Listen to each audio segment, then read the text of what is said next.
আসসালামু আলাইকুম প্রিয় দর্শক, অন্য মঞ্চের আলাপচারিতায় আপনাদের সকলকে আমন্ত্রণ জানাচ্ছি। একদিন যারা হাসিনাকে ভারতের দালাল বলে খুব চেঁচিয়েছে, আজ তারা কিংবা তাদের দলবল তো ক্ষমতায়, কিন্তু তাদের মুখে কথা নেই কেন? তারা তো আমেরিকার কাছে একবারে খুলে দিয়েছে দেশকে, উলঙ্গ করে দিয়েছে দেশকে। বাংলাদেশকে ঘাঁটি করে মায়ানমার টুকরো করার ষড়যন্ত্র সফল করতে রোহিঙ্গাদের সাহায্য করার বাহানায় মানবিক করিডর তৈরি করার প্রস্তাব, সেটা যে বাংলাদেশে সৈন্য ঘাঁটি বানাবার চেষ্টা আমেরিকার পক্ষ থেকে, সেটা তো আজ পরিষ্কার। এই প্রচেষ্টার পেছনে আরো একটি কারণ আছে, একটি খ্রিস্টান ও ইহুদি রাষ্ট্র স্থাপনের চেষ্টাও। ভারতের উত্তর পূর্বের কয়েকটি রাজ্য, বাংলাদেশের কিছু অঞ্চল এবং তার সঙ্গে মায়ানমারের কাচিন প্রদেশকে যুক্ত করে একটি নতুন রাষ্ট্র তৈরি করার পরিকল্পনা আমেরিকার ডিপ স্টেটের বহুদিনের। এসব পরিকল্পনা আজকে নয়, পুরনো। বাস্তবতা হলো ইউনূসের অবৈধ সরকারকে চাপ দিয়ে তাকে ব্ল্যাকমেল করে এই কাজটা গুছিয়ে নিচ্ছে আমেরিকা, অনেকটাই সফল হয়ে গেছে। শেখ হাসিনার একটানা 16 বছরের রাজত্বে আমেরিকা অনেক চেষ্টা করেও ব্যর্থ হয়েছিল, কিন্তু আজ সফল। বাংলাদেশের ওই যে শ্রেণীর মানুষের কথা বললাম, শেখ হাসিনাকে যতই ভারতের দালাল বলে গালি দিক না কেন, হাসিনা যে কত বড় কূটনীতিক ছিলেন সেটা বোঝা যায় একটা পরিসংখ্যান দিলে। ভারতের সঙ্গে তার সখ্যতা সবাই জানে, তাহলেও সবাই দেখেছে ভারতের চেয়ে চীনের সঙ্গে তার বাণিজ্য যোগ ছিল ভারতের প্রায় 3 গুণ বেশি। হাসিনা ভারতের অস্ত্র কেনেননি, আবার আমেরিকাও ছিল বাংলাদেশের বড় ট্রেডিং পার্টনার। অস্ত্র কিনেছেন চীন থেকে, বাংলাদেশের সঙ্গে বাংলাদেশ যে এক্সপোর্ট গুলো বাংলাদেশ করেছে তার একটা বড় অংশ আমেরিকায় গেছে, আর গেছে ভারত। চীন কিন্তু কোনো এক্সপোর্ট নেয়নি, বাংলাদেশে এক্সপোর্ট। মার্কিন ফৌজের সঙ্গে নিয়মিত যুদ্ধ অভ্যাস করেছে বাংলাদেশ এবং করছে, সেসব চুক্তি আছে। একই সঙ্গে রাশিয়ার সহযোগিতায় আবার ওই শেখ হাসিনা গড়ে তুলেছেন তারাপুর পারমাণবিক বিদ্যুৎ কেন্দ্র। অর্থাৎ সবার সঙ্গে সম্পর্ক ভালো। ইউনূসের মতো আমেরিকার কাঠপুতুল হয়ে আমেরিকার কোলে বসে খেলা করা, সেটা করেননি শেখ হাসিনা, তবু তিনি তাকে শুনতে হয়েছে ভারতের দালাল। বাংলাদেশ এই মুহূর্তে যেখানে যেভাবে দাঁড়িয়ে আমেরিকার পুতুল হয়েছে, এই অবস্থা চলতে থাকলে শুধু বাংলাদেশ নয়, সমগ্র দক্ষিণ এশিয়ায় আমেরিকার দাদাগিরি বাড়বে, এই অঞ্চলের শান্তি বিঘ্নিত হবে। এই পরিস্থিতি ভারত যেমন চায় না, তেমনি চায় না চীন। এই পরিস্থিতি বিপজ্জনক পৃথিবীর অন্যতম পরাশক্তি রাশিয়ার কাছেও। ওই জন্য রাশিয়া ওই যে 4টে যুদ্ধ জাহাজ পাঠিয়েছিলেন না, 4টে জাহাজ পাঠিয়েছিলেন কয়েক মাস আগে, মাস 2-3 আগে, ওই যে চট্টগ্রাম বন্দরে তারা এসেছিল। এইটাই কারণ রাশিয়াও তারও নজর রেখেছেন। ভারতের বিরুদ্ধে বাণিজ্য যুদ্ধ ঘোষণা করে পাকিস্তানকে খোলাখুলি ভারতের বিরুদ্ধে লেলিয়ে দিয়ে এবং বাংলাদেশের সৈন্য ঘাঁটি তৈরি করে এই উপমহাদেশের সামগ্রিক পরিস্থিতিকে উত্তপ্ত করবে আমেরিকা, এটা কখনোই চাইতে পারে না ভারত। সেজন্যই অজিত ডোভালের মস্কো যাত্রা, পুতিনের সঙ্গে বৈঠক, এবং শুধু তো ডোভালের সঙ্গে পুতিনের বৈঠক নয়, ওই বৈঠক শেষ হতে না হতে পুতিনের সঙ্গে নরেন্দ্র মোদীর দীর্ঘ ফোনে আলোচনা হয়েছে। এখানেই শেষ নয়, এই মাসের 31 তারিখে চীন যাচ্ছেন মোদী, সাংহাই কোঅপারেশন অর্গানাইজেশনের সামিটে যাবেন পুতিনও, সেখানে থাকবেন ইরানের প্রেসিডেন্টও, কথা হবে চীনের প্রেসিডেন্টের সঙ্গে। এত বড় আলোচনার মধ্যে বাংলাদেশ থাকবে না, তাই কখনো হয়? ডোভালের বৈঠক, মোদীর ফোনালাপ, কোনটারই কি আলোচনা হলো বাইরে আসেনি পুরোপুরি, শুধু মোটা মোটা দাগের কথাগুলো বলা হয়েছে। শুধু বলা হয়েছে পারস্পরিক সম্পর্কের বিষয়গুলো নিয়ে স্ট্র্যাটেজিক কথাবার্তা হয়েছে। সূত্র মারফত যে খবর পাচ্ছি সেটা হলো বাংলাদেশের ওপর থেকে আমেরিকার প্রভাব জাতিসংঘে হটাতে গেলে ইউনূস সরকারের পতন ঘটাতে হবে, তাহলেই আমেরিকার প্রভাব বন্ধ হবে। জাতিসংঘ আমেরিকার কথায় চলে, সুতরাং সেখানে আবেদন নিবেদন করে শান্তিপূর্ণ পথে ইউনূস বিদায় অসম্ভব। নির্বাচনের টোপ দিয়ে পরিস্থিতি সামলে রাখার চেষ্টা হবে ঠিকই, কিন্তু ভোট হবে না, নির্বাচনের টোপ কেবল দেয়া হবে। আর হলেও সেটা ফ্রি অ্যান্ড ফেয়ার ভোট হবে না যদি ইউনূস সরকার ক্ষমতায় থাকে। তাহলে সে ভোট কি হবে? সন্ত্রাসী, জঙ্গি, মৌলবাদীদের সমর্থন দিয়ে জোর করে ক্ষমতা দখল রাখবে বর্তমানে যারা আছে তারা। আর এটাই চায় আমেরিকা, যেটা চায় না অবশ্যই ভারত। এই বিষয় নিয়ে বিস্তৃত আলোচনা হয়েছে ডোভাল ও পুতিনের মধ্যে। ঠিক হয়েছে আমেরিকা গুছিয়ে বসার আগেই ইউনূসকে হঠাতে প্রয়োজনে সামরিক অভিযান হবে।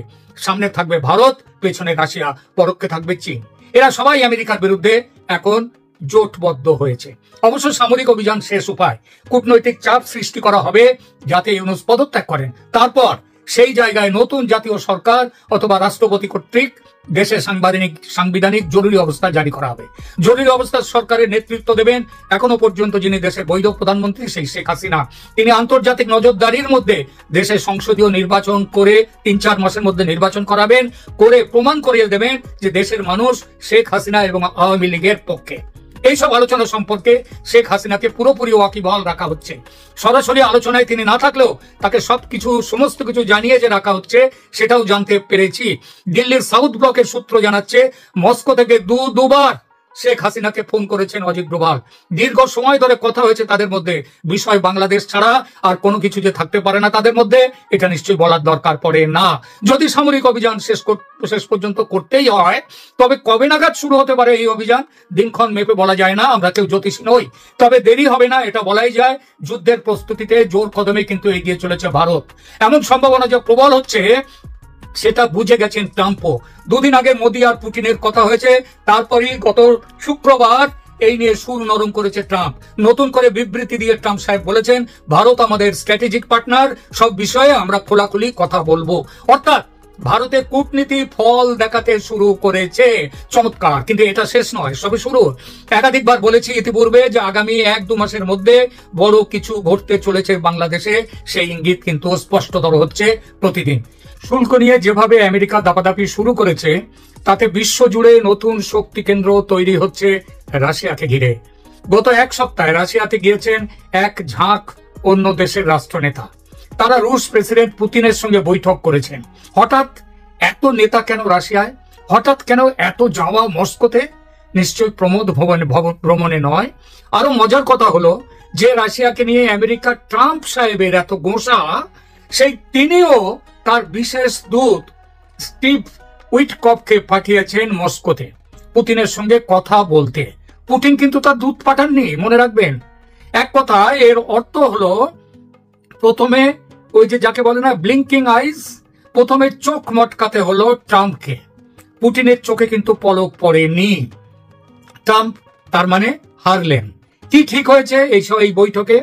ঠিক হয়েছে কয়েকদিনের মধ্যে ওই যে আমেরিকার রাষ্ট্রদূত ওই যে স্টিভ কক, তার সাথে যে কথা বলা হলো, তার সাথে বৈঠকে ঠিক হয়েছে কয়েকদিনের মধ্যে ট্রাম্প আসবেন রাশিয়ায় পুতিনের সঙ্গে কথা বলতে, ইউক্রেন যুদ্ধ থামানো নিয়ে কথা বলতে। কিভাবে চুক্তি হবে সেটাও ঠিক। ইউক্রেনের যে অংশ রাশিয়া দখল নিয়েছে সেটা রাশিয়ার দখলে থাকবে। এছাড়া ইউক্রেন মুচলেখা দেবে ইউক্রেন, ন্যাটোয় যোগ দেওয়ার আবেদন কোনোদিন করবে না, ন্যাটোয় যোগ দেবে না কোনোদিন। অর্থাৎ ইউক্রেনকে হাত ধরে যুদ্ধে নামিয়ে হাত তুলে নিল আমেরিকা। ওই যে গাছে তুলে মই কেড়ে নেওয়ার কথা বলা হয় না, অনেকটা সেই রকম। অথচ দেখুন, এই ট্রাম্প কয়েকদিন আগে আমেরিকা থেকে গোপনে সর্বাধুনিক পারমাণবিক অস্ত্র, যেটা সব থেকে শক্তিশালী, সেই অস্ত্র পাঠিয়েছেন চুপি চুপি ব্রিটেনে পাঠিয়েছেন। সেটা নিশ্চয়ই ইউরোপীয় ইউনিয়নের লোকজনদেরকে ভয় দেখানোর জন্য নয়, সেটা পুতিনের জন্যই পাঠিয়েছেন। অর্থাৎ তিনি ওই যুদ্ধের হুমকিটা দিয়ে দিলেন। আমি বলছি না বারবার যে আমেরিকার ট্রাম্প হলো একটা বুলি, সে ধমকে চমকে কাজ করতে চায়। যেই দেখে যে ধমকে চমকে কাজ হবে না, তখন সুর করে পিছিয়ে আসে। ওই যে বিমানে করে, স্পেশাল বিমানে করে ইংল্যান্ডে পাঠালেন বোমা, পারমাণবিক বোমা রাশিয়াতে ফেলার জন্যই বোধহয়। এবং রাশিয়া কি করলো? কি রাশিয়া তাদের সর্বাধুনিক পারমাণবিক বোমা এমন জায়গায় গিয়ে ফিট করলো যেখান থেকে যার পাল্লার মধ্যে খুব তাড়াতাড়ি পৌঁছে যেতে পারে আমেরিকায়। পৃথিবীর মানচিত্রটা দেখবেন, আমেরিকার কিছু জায়গার সঙ্গে আমেরিকা যুক্তরাষ্ট্র, তার থেকে মাত্র 1000 কিলোমিটারের মতো দূরত্বে আছে রাশিয়া। এই দূরত্ব অতিক্রম করার কোনো চিন্তাই নেই। তো যে কথা দিয়ে শুরু করেছিলাম যে, এবং তারপরেই আবার ট্রাম্প ভয় পেয়ে পিছিয়ে গেলেন, নিজের প্রতিনিধিকে পাঠালেন, বাবা মিটমাট করে নাও। এবং এই মিটমাট করতে গিয়ে ইউক্রেনকে পথে বসিয়ে দিলেন। আগে যে কথা দিয়ে শুরু করেছিলাম সেই কথায় আসি। আপনারা জানেন ভারতের জাতীয় নিরাপত্তা উপদেষ্টা অজিত ডোভাল কয়েকদিন ধরে মস্কোয় ছিলেন, মিটিং করেছেন পুতিনের সঙ্গে। মোটামুটি একই সময়ে পুতিনের সঙ্গে বৈঠকে বসেছেন আরো অনেকগুলো দেশ। সংযুক্ত আরব আমিরাতের ইউএই, তার রাষ্ট্রপতি শেখ মোহাম্মদ বিন জায়েদ আল নাহিয়ান এসেছেন, পুতিনের সঙ্গে কথা বলেছেন। এছাড়া ব্রিক্সের অন্তর্গত ব্রাজিল, দক্ষিণ আফ্রিকা এবং আরো কয়েকটি দেশের রাষ্ট্রনেতা বা তাদের প্রতিনিধিরা রাশিয়াতে এসেছেন কূটনৈতিক আলোচনা করতে। এসেছেন ইরানের প্রতিনিধি মণ্ডল। বোঝাই যাচ্ছে বিশ্ব কূটনীতিতে একটা বড় সড় তোলপাড় শুরু হয়েছে। এরকম এক পরিস্থিতির মধ্যে অজিত ডোভাল কয়েকদিন থাকলেন মস্কোয়, আলোচনা করলেন প্রেসিডেন্ট পুতিন এবং তার মন্ত্রিসভার বিভিন্ন মন্ত্রীর সঙ্গে। এবং তার বৈঠক শেষ হওয়ার 24 ঘন্টার মধ্যে ভারতে মোদি এবং রাশিয়ার পুতিন দুজনের মধ্যে কথা হলো ফোন মারফত। রাশিয়ার সরকারি বিবৃতি এই প্রসঙ্গে জানাচ্ছে কথা হয়েছে ইউক্রেন নিয়ে এবং আজকের বৈশ্বিক পরিস্থিতি নিয়েও, সেই সঙ্গে আরো যে বিষয়গুলো বর্তমানে খুবই প্রাসঙ্গিক কথা হয়েছে সেগুলো নিয়েও। রাশিয়ার সরকারি বিবৃতিটি তার একটি অংশ আমি এখানে পড়ছি। The leaders also exchanged views on topical issues of the bilateral agenda including trade, economic and investment cooperation. এর মধ্যে উল্লেখযোগ্য অংশটা হলো ওই topical issues of the bilateral agenda.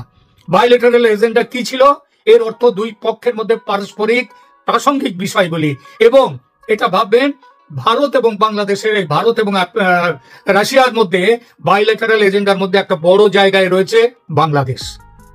কেন বাংলাদেশ সে কথাটা পরে বুঝিয়ে বলছি। আর এখানেই উঠেছে আঞ্চলিক সুস্থিতির প্রশ্নে বাংলাদেশের ভূমিকা, বাংলাদেশের প্রসঙ্গ।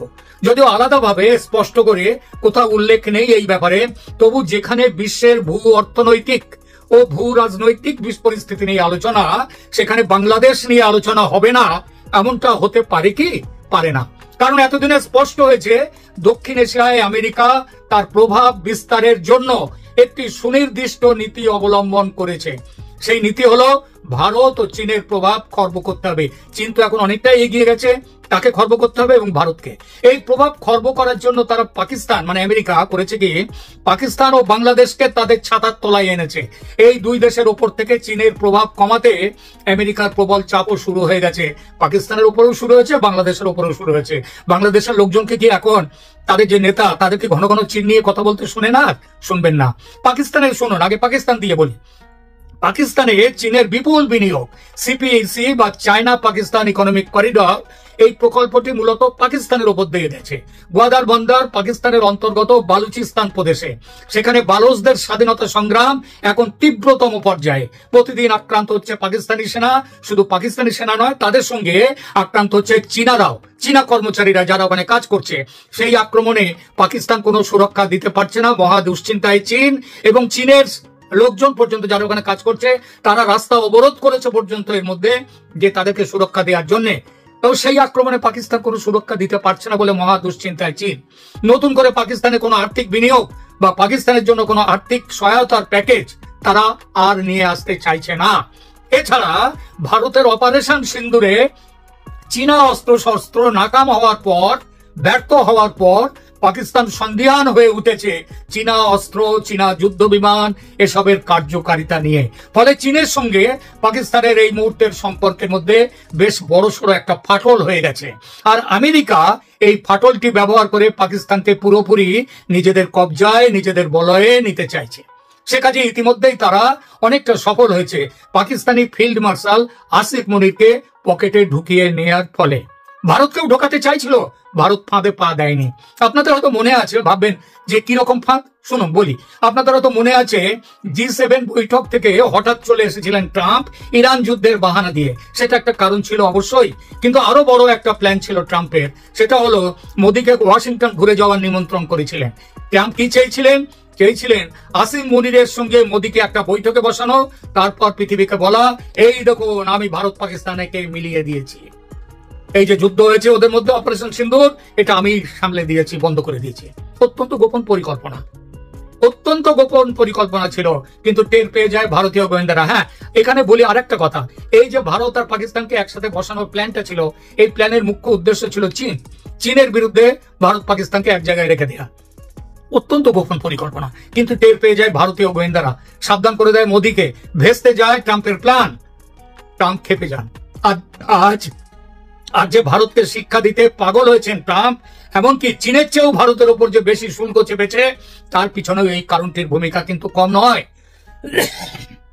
সরি, এবার বাংলাদেশের কথায় আসা যাক। বাংলাদেশকে পুরোপুরি নিজেদের উপনিবেশ বানাবার কাজে আমেরিকা এখন অনেকটাই সফল। ইউনূস সরকার এখন একটি কাঠপুতুল ছাড়া আর কিছুই নয়। গতকাল এ বিষয়ে একটি প্রতিবেদন দিয়েছি, সেখানে বলেছি কিভাবে ঢাকার মার্কিন দূতাবাসের আদেশ নির্দেশ মাফিক চলছে ঢাকা সরকার, কিভাবে আমেরিকানদের নির্দেশে চলছে ঢাকার সর্বোচ্চ আদালত পর্যন্ত। গতকালকের ভিডিওতে বলেছি, যারা দেখেননি দয়া করে দেখে নেবেন।